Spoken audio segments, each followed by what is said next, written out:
warm welcome to our viewers here in Nigeria and around the world. I'm Amarachi Ubani. Here's what's coming up within the half hour. Syrians celebrate 1 year since Bashar al-Assad, the country's former leader's fall. The president addresses the nation. Qatar and Turkey urge full withdrawal of Israeli forces in Gaza. Plus, Benin's President Patrice Talon praises army leaders for loyalty after foiled coup plot. Let's begin the world today. It's all celebrations in Syria today as people mark 1 year since Bashar al-Assad was toppled from power following a lightning rebel offensive. Crowds cheered at a military parade in Damascus today, where de facto leader Ahmed al-Sharaa addressed the country, vowing Syria is entering a new phase of reconstruction worthy of its present and its past. He told the crowds, "No one, no matter how great, will stand in our way. No obstacle will stop us, and together we will face every challenge, God willing. From its north to its south, from its east to its west, God willing, we will restore Syria strong again with a rebuilding worthy of its present and past, a rebuilding worthy of Syria's ancient heritage." He says the next phase will be grounded in supporting the vulnerable and ensuring justice among people. Syria's former leader Bashar al-Assad Assad's government collapsed last December, and in the Ba'ath Party regime, which had been in power since 1963, after a rapid 13-day advance in which rebel forces swept through major cities, including Aleppo, Hama and Homs, before seizing Damascus. Years of economic decline, military exhaustion, and the defection of key security units left the regime unable to withstand a coordinated push, forcing Assad to flee to Russia. Al-Sharaa's new transitional administration was formed in January of this year. In the spirit of celebration, thousands turned out in Damascus on Sunday for the Syrian Revolution Military Expo 2025, an event marking 1 year since the transitional government came into power. Held at Exhibition City, the showcase featured weapons used by opposition forces during the war, as well as new systems developed locally under what officials called Syria's new era of self-reliance. Defense official Mohammed Khalifa said the exhibition highlights the weapons used by revolutionary forces and the technology manufactured in besieged areas. He pointed to the Shaheen brigades, drones, and the Ra'ad armored vehicle as key examples. Military delegations, government ministers, diplomats, and a Russian delegation attended the opening on Friday. The exhibition runs until December 10. To other stories now, Qatari Prime Minister Sheikh Mohammed bin Abdulrahman Al Thani says Gaza is still far from a full ceasefire, describing the current situation as only a pause. He was making the remark during a panel discussion with Turkish Foreign Minister Hakan Fidan at the Doha Forum of 2025. Prime Minister Al Thani says a ceasefire cannot be achieved without a full withdrawal of Israeli forces, stability in Gaza, and freedom of movement for civilians. He says Qatar, Turkey, Egypt, and the US are working to push talks into a next phase, adding the root of the conflict involves both Gaza and the West Bank. Meanwhile, Turkish Foreign Minister Hakan Fidan says an international stability force is being discussed as well, with its first objective being to separate Palestinians and Israelis along the border line. The Doha Forum opened on Saturday with world leaders and diplomats in attendance. What we have seen throughout the mediation process is an engagement and a willingness to push to the finish line, to get it done, and not to keep it open. Now we are at a critical moment. It's not yet there. So it's what we have just done is a pause. We cannot consider it yet a ceasefire. A ceasefire cannot be completed unless there is a full withdrawal of the Israeli forces. There is stability back in Gaza. People can go in and out, which is not the case today. Right now, we us as Qatar, Turkey, Egypt, together with the United States, we are getting together in order to force the way forward for the next phase. And this next phase is just also temporary from our perspective, because at the end of the day, if we are looking at, if we are just resolving what happened in Gaza, the catastrophe that happened in the last 2 years, it's not enough, because there is a root for this conflict, and this conflict is not only about Gaza, it's about the West Bank, it's about the rights of the Palestinians for their states. First of all, Turkey is ready and willing to do whatever it takes for us to contribute to the ongoing peace efforts that everybody is collectively contributing. And in terms of ISF, still there is a big discussion taking place, how to form and what are the specific mission statements and what will be the rules of engagements. I think when we define the mission of ISF, we should be realistic and nuanced in expecting certain things from ISF, because there are realities in the field. And I think our first objective in deploying ISF should be is to separate Palestinians from the Israelis on borderline. This should be our main objective. Then we can address the other remaining issues. And whatever ISF is going to do is also be supplemented by other entities, like the police force that is going to be vetted and trained. And then also we will have a Palestinian local administration. And then we will have a peace board. Now, all these organs supposedly will work together in a synchronized manner. When we have this system more or less in place, I think we can be much more realistic in expecting from ISF. Let's head to Ukraine now, where President Volodymyr Zelensky has been holding 2.5 hours of talks in Downing Street with the UK Prime Minister Keir Starmer, the French President Emmanuel Macron, and German Chancellor Friedrich Merz. The leaders discussed the latest Ukraine peace plan drafted last week in Florida during negotiations between Ukrainian and US officials. Earlier, US President Donald Trump said Ukraine's negotiators agreed with the plan, but expressed disappointment that President Zelensky had not yet read it. Zelensky responded that he would be briefed by his team in London, adding that some issues can only be discussed in person. Ahead of the meeting, the UK Prime Minister said we stand with Ukraine, while Zelensky said important decisions needed to be made. Later today, Zelensky will be traveling to Brussels for meetings with NATO officials and European Commission President Ursula von der Leyen.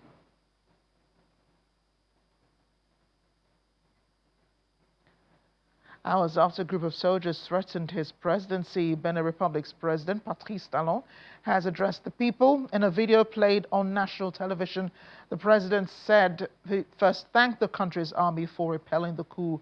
With them, he said, we stood firm, recaptured our positions, and cleared the last pockets of resistance from the mutants. This commitment and mobilization allowed us to thwart these adventurers and save our country.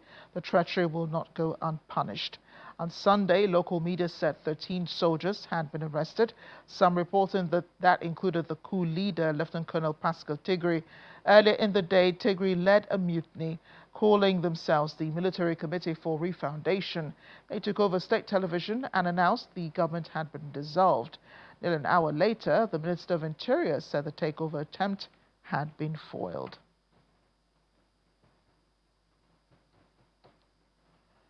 And before the coup in Benin Republic was foiled, the Economic Community of West African States released a statement condemning the coup and ordering an immediate return to constitutional governance.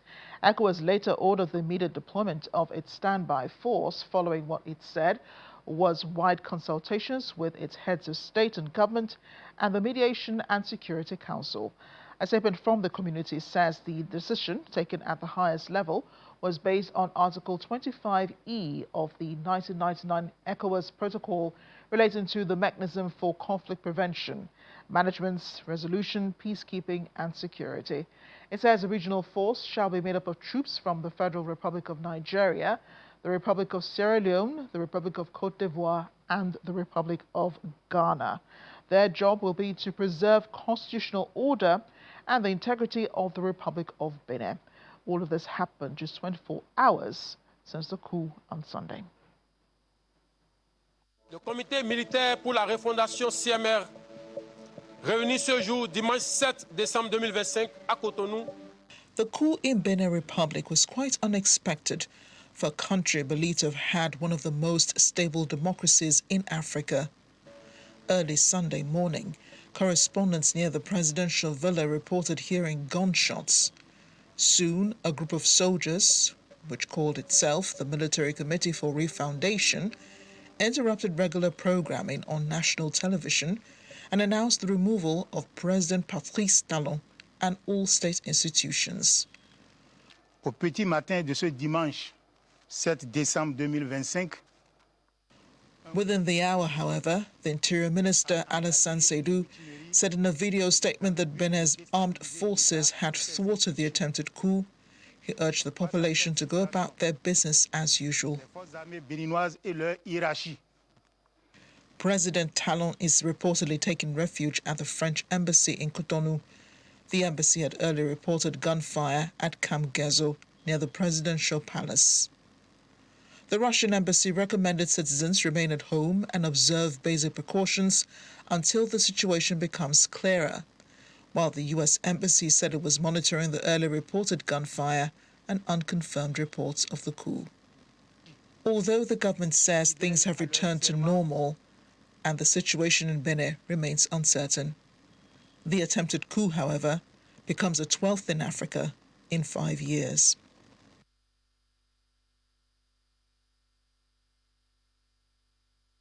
International affairs analyst Paul Ejime has faulted ECOWAS' response on the use of force in the coup reported in Benin Republic on Sunday. As such announcement, he says, loses efficacy of the element of surprise. He was speaking with me on Diplomatic Channel. He wonders why the community would consider deploying a force now when it has not done so for other countries that have experienced military takeover of political power. In case of this one that ECOWAS is saying, it would have happened just as these people are announcing it. That is when it will be effective. The same thing for Guinea-Bissau. If, by the way, ECOWAS has what they call peace stabilization support mission of about 500 troops in Guinea-Bissau. So one is wondering why they didn't pick up any intelligence about what Mbalo was trying to do. Because if they did, that is the time that they would have been able to counter it, and then it will have a meaning. Okay? But now, just like they didn't succeed with the threat against Niger, I don't know whether going with the military force will do anything. Even though I hear from diplomatic sources that Nigeria had tried to assist with some air power, and that was why they were. Yeah. They have been able to rein in these mutineers or whatever. But some of them have been caught and others are on the run. But the position of the president Talon is still undetermined. So the question of using force, it is tricky and it can be dangerous. And so you need to plan it with, there would not be, the margin of failure will be very little. But if you left it for time is of the essence, that's what I'm trying to say. That if you didn't do it immediately, you will now need it could become dangerous and bloody. You can watch more of Paul Ejime's interview on Diplomatic Channel. It airs tonight at 8:30 on Sky 515 if you're in the UK, and on DSTV Channel 420 right here on Channels Television. still ahead of the program.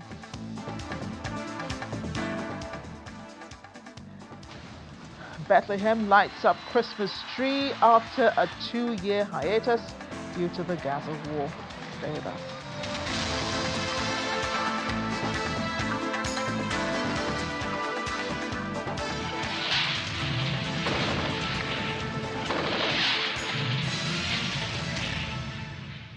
Welcome back to the program. Thousands of civilians along the Thailand-Cambodia border are fleeing after a sharp escalation in violence between the two countries. A Thai military spokesperson said Air Force jets bombed Cambodian military positions after a Thai soldier was killed in an exchange of fire along the disputed border. Cambodia said 4 civilians were killed by the Thai army gunfire in its northern border provinces. Both sides accuse each other of triggering the latest violence, which is the most serious confrontation since a ceasefire was agreed a few months ago. Malaysian Prime Minister Anwar Ibrahim, who helped broker the deal in July, warned the renewed hostilities risk unraveling months of diplomatic progress. And over 100 people have been killed following an attack on a kindergarten and hospital in Sudan recently, a move described by the Director General of the World Health Organization, Tedros Ghebreyesus, as senseless. The UN says 63 children were among the dead in the attack carried out by drones on the facilities. The Rapid Support Forces, one of the sides of the country's raging civil war, was accused of by both its enemy, the army, and a medical organization, the Sudan Doctors Network, of mounting the attack. In another development, the RSF claimed control of the country's largest oil field, Heglig.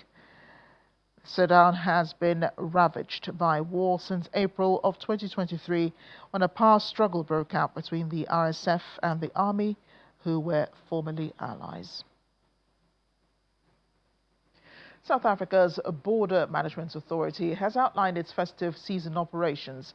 Briefing the media in Pretoria, BMA Commissioner Dr. Michael Masiapato highlighted that in the last 2 festive seasons, foreign travelers dominated cross-border movement in South Africa. He says in the second quarter of 2025, BMA has arrested more than 8,000 people attempted to enter the country illegally. On visa requirements, the immigration team remains vigilant in enforcing compliance with the terms and condition of various visas and permits at the port of entry as issued by the principal organ of state. At the port of entry, it is mandatory for the inward foreign travelers to produce a residential address of their intended place of stay within South Africa. All travelers who are granted a particular visa are only permitted to engage in activities permitted by such visa. For instance, a student visa, the person who has been issued with a student visa should actually participate in educational related matters, but not on employment related issues. Regarding the movement of children, parents traveling with a child must produce an unabridged birth certificate for the child showing both parents' details. If only one parent is traveling, an affidavit from the other parent authorizing the travel, or the court order granting full parental rights, or a death certificate of the other parent will be required. Otherwise, failure to produce these required documents will result in that child not being permitted to exit the country.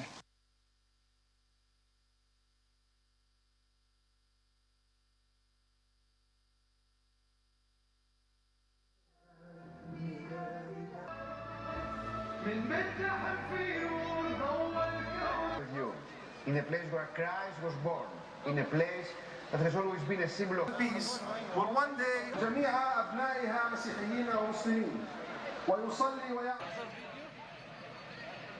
Well, this is none other than Bethlehem, which is celebrating Christmas for the first time in 2 years because of the war in Gaza. Bethlehem has lit up its Christmas tree again to mark the start of the winter festivities. Crowds, clergy, officials, even children in Santa costumes all gathered for performances around the illuminated tree. There it is. Visitors spoke of hope and a desire for peace across the region, despite the city's ongoing economic and political difficulties. The event marks the first full celebration since public festivities were cancelled during the 2 years of conflict in Gaza.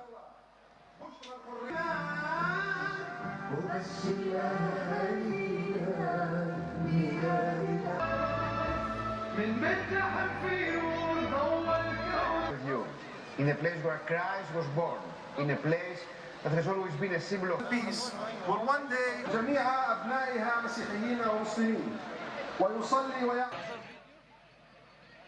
I guess this Christmas will be special for a lot of people. And that's the world today. Thank you for watching.